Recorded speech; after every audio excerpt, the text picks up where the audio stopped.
ក្រាបបានអាប់ដេតម្ដងទីថ្ងៃនឹងទាំងអស់គ្នាអញ្ចឹងតើមកទាំងអស់គ្នាមើលថាតើទីមានអាប់ដេតអីខ្លះអញ្ចឹងដែររងទេគឺមានអាប់ដេតសក់ទូស័យគឺអាប់ដេត2មាន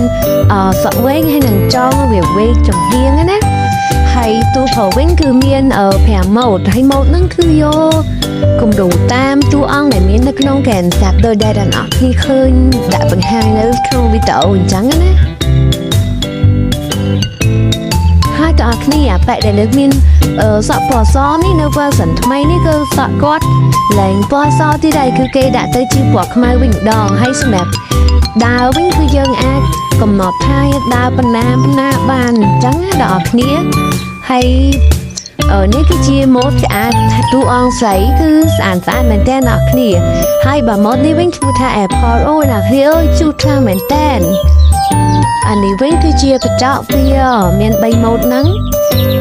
មានដើមឈើហើយមានដើមអាស័យត្រង់ជាហើយនិយាយទៅដើមឈើក៏ដើមឈើ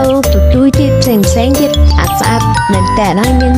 ថូសម្រាប់ដើមឈើអីចឹងណាហើយមានដុំថ្មដុំអីទៀតអ្នកគ្នា